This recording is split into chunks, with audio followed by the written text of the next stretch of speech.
입구는 좁아가지고 관계할 때 불편하고 안에는 넓어가지고 수술 하나가 된 거죠. 그래서 지리완증도 못 잡고 자궁탈도 막지 못하는 상황이 되는 거죠. 항아리형이 되는 거죠. 항아리형. 네, 항아리형이 되면 더 억울하죠. 이거는 정말 최악의 방법이에요. 최악의 방법. 절대 안 됩니다.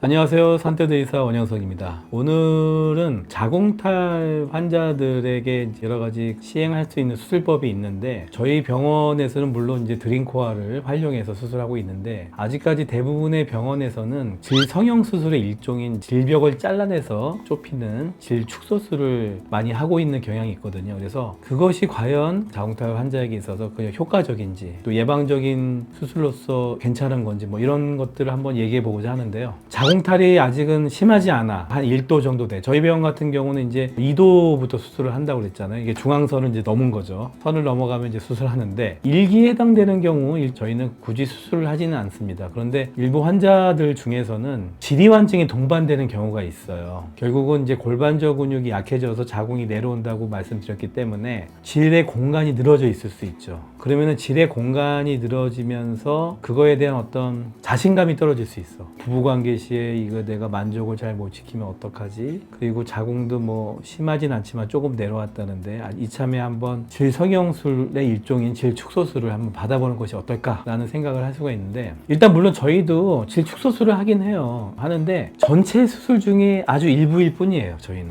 왜 그러냐면은 나중에 또 말씀드리겠지만 대부분의 질성형 수술이 문제가 뭐냐면 질축소술을 할 때 입구만 축소를 해요. 대부분.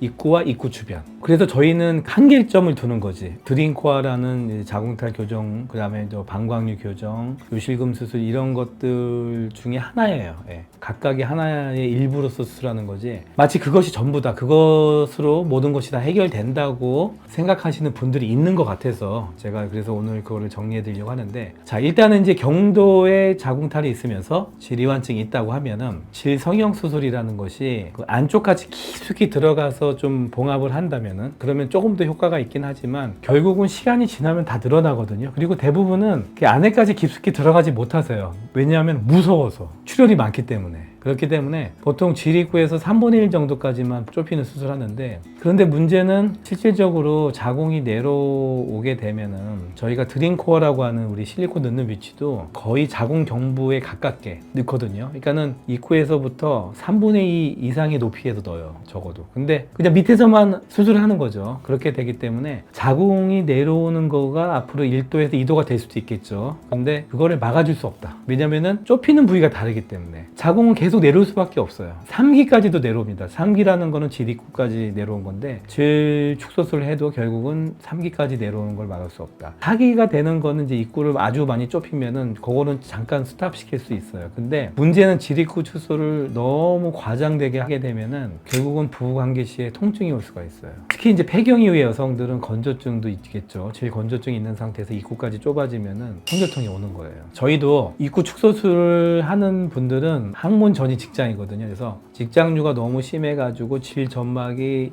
튀어나오는 게 보여요. 그러면 그거를 막으려는 턱을 만들어야 돼. 그래서 질입구 축소술을 그런 경우에만 하지 자궁이 조금 내려왔는데 뭐 또 질이완증을 또 해결할 목적으로 그렇게 수술하게 되면 결국은 자궁이 내려오는 것도 못 막아주는 것도 당연한 거고 질이완증도 어떤 우리 병원같이 특수한 실리콘을 넣는 게 아니고 그냥 질 점막을 잘라서 이렇게 봉합을 하는 거거든요. 그렇기 때문에 입구만 좁히는 수준에서 끝나면은 이완증도 결국은 해결이 안 돼. 이분들이 시간이 지나면 입구만 좁고 안에는 다시 넓어져 있어. 그래서 제가 그분들한테 항상 얘기하는 게 있어요. 항아리 모양이 됐다고. 자, 항아리를 생각해 보면은 입구는 좁은데 안에 넓어요. 그래가지고 환자분들이 입구는 좁아가지고 관계할 때 불편하고 안에는 넓어가지고 수술 하나가 된 거죠. 그래서 질이완증도 못 잡고 자궁탈도 막지 못하는 상황이 되는 거죠. 저희도 질이완증이 웬만큼 심하지 않으면 수술을 안 해드려요. 오히려 다른 방식, 질의 탄력을 좋게 하는 거라든지 레이저 치료라든지 그런 것들을 권하지 굳이 이렇게 수술적인 방법으로 가진 않습니다. 결국은 자궁탈 교정술로서는 효과적이지 않고 오히려 통증을 유발할 수 있겠다고 말씀드릴 수 있습니다.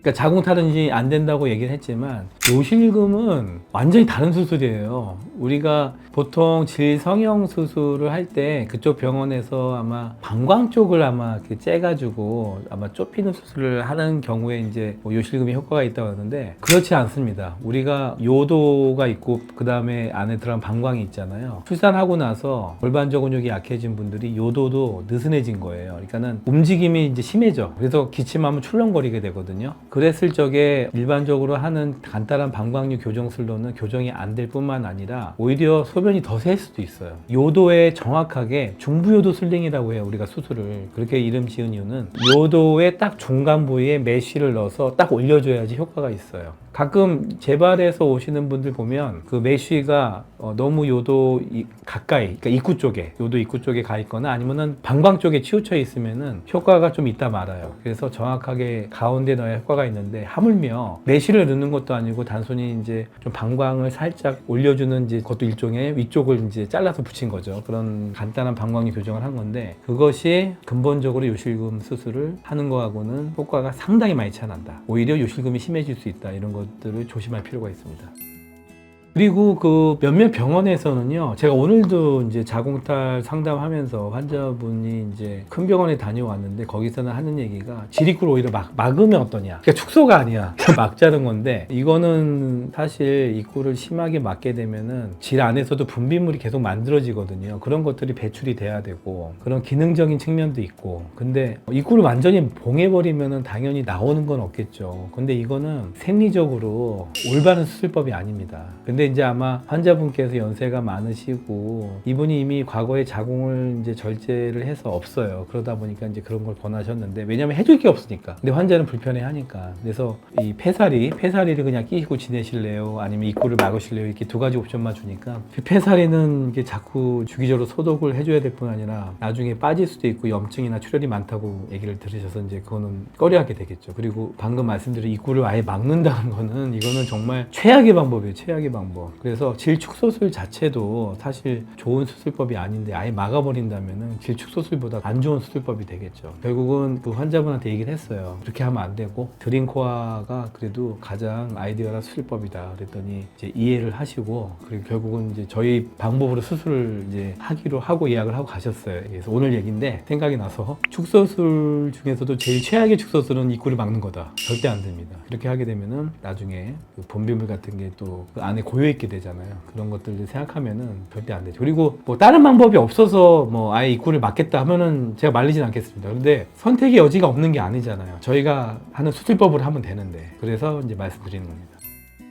오늘은 질성형 수술의 일종인 질축소술이 과연 자궁탈을 막을 수 있느냐 그리고 질이완증도 정말 제대로 해결할 수 있느냐 아니라고 그랬죠. 그리고 오히려 입구만 좁아지기 때문에 나중에는 부부관계 시 문제가 될 수 있다. 항아리형이 되는 거죠. 항아리형. 네, 항아리형이 되면 더 억울하죠. 그래서 여러분들이 자궁탈 수술 목적으로 요실금 해결할 목적으로 축소술 해서는 안 된다는 것이 제 결론이고 질이완증도 결국은 시간이 흐르면은 질축소술로 당장은 살짝 좋아지지만 폐경 이후에는 오히려 건조해지면서 성저통이 올 수 있기 때문에 질 안쪽을 좁히는 수술 방법으로 가든지 아니면 드링코아 그걸 가는 것이 가장 안전한 방법이라고 말씀드릴 수 있겠습니다. 그래서 여러분도 더 이상 뭔가를 집어넣는 것이 두려워서 아니면은 질 축소술만으로도 충분히 해결된다는 얘기를 듣고 또 이제 결정하시는 분들이 있을 수 있는데 거기에 더 이상 미래를 생각한다면은 그 수술법에 의존하지 마시고 제대로 된 그런 수술을 하시기를 당부드리면서 마치겠습니다.